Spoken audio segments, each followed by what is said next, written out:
We've got some real smoke to start the show today. According to reports, Dennis Schroeder was suspended for 3 games for, quote, attempting to strike Luka Doncic 40 minutes after the Lakers-Kings game back on December 28th. When the reports came out, Dennis responded to the news with, quote, attempted, eyeball laughing emoji, indicating that it was not an attempt, but that he actually connected with Luka behind the scenes that night. According to ESPN, Schroeder told Luka that he can't call him a what? Bitch on the court and pretend everything is fine off the court. You just cussed. You're such a child. I love you. Is Dennis tripping, guys, or simply standing on business? Channing, I'll start with you. I think certain guys you could say certain things to. And I think Dennis Schroeder is a very solid player, been a vet in this league for a long time. I just think you got to understand the situation. He's in Sacramento, and I know they beat your Lakers yesterday. But, like, that's a bad situation. So he's probably already grouchy. You got to be careful. You got to know. He ain't playing. He don't want to be there. And he probably don't like Luka because he's yapping.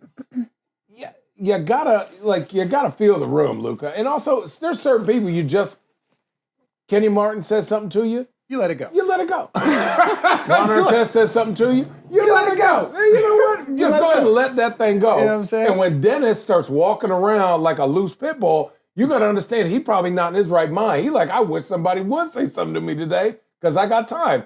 And him being suspended 3 games for attempting, I have never seen that. He said he didn't attempt. Okay, Richard, attempt to swing is a game. But hear me out. When something connects, now you get multiple games. Hence why it said attempting. And again, look, I don't agree with that type of stuff.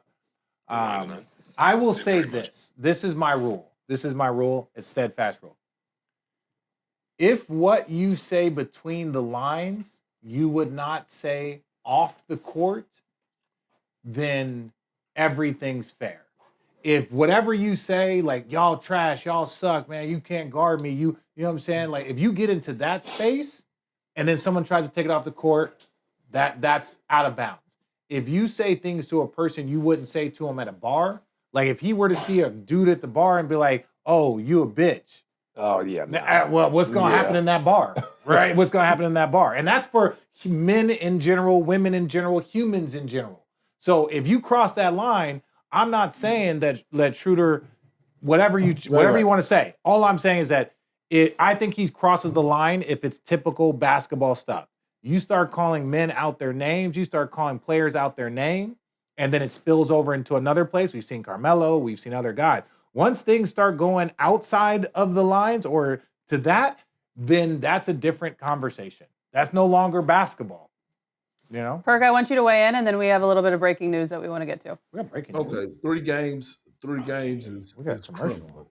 Like that's crazy. Like no way he should have got 177 people here. No, but what I'm saying, some of us actually do our job. Shout out! This is our first live. I haven't done a live in what? He's talking. Can they hear? Can he? Wait, I can't hear. He's on mute. They can hear Perk. Oh, they can hear Perk? Yes. Oh, my bad. Yeah, so this is what I'm saying. Some people actually do their fucking jobs over here and actually put the links out to let people know that we're going live. You know what I'm saying? A la Alley, a la Perk. You know what I'm saying? So we actually do our job. That's number 1. Number 2, 3 games is ridiculous. There's no way in hell that man should have got suspended for 3 games. And number 3, there we go. I totally agree with RJ about when it comes down to between the lines. When you talk about basketball talk, you can call somebody trash. You could yell fucking and1. You could yell he's too small. You could yell all those things. But when you cross the line and start calling someone out their name or getting personal, then, hey, man, you got the okay for me to get your feet hot. I knew he was going to say that. No, real talk. You got the okay for me to get your feet hot. Because even when I think about the KG and Carmelo Anthony situation in New York, it was something that was said from Kevin Garnett that had Carmelo in that tunnel waiting by the bus. You know what I'm saying? That had crossed the line. So I'm Team Dennis on this. I've heard stories back in early 2000s. I've had stories early 90s where players think things are sweet and say something, and that other player goes into their locker room and grabs them and amps them up. So you got to be aware of who you're saying and how you're saying certain things. And again, just to reiterate, you can say, man, you trash or you stink and I'm cooking you and all that, anything within that bubble. Now you like, hey man, you a little bitch and fuck you and shit like that. Now it's not basketball. And that you got to be kind of aware of who you talking to. I know Luka's a lot bigger than Schroeder. But it's there is. See, this is one thing that I think I want everybody to understand that happens on our level. Players and our egos, we're all a bunch of crazy people. Players will assume my respect for you as a better basketball player means that I have respect for you above me in a man-to-man standpoint. It's like Kobe could score 50 on me and talk some trash, great. If he started calling me outside of my name, he's no longer Kobe Bryant. He's the same person as that. And Kobe wanted all the smoke, but I think Kobe was a very respectful competitor in that. He would talk all the trash, and everybody knows it, but he never would be disrespectful. And there's players that are disrespectful.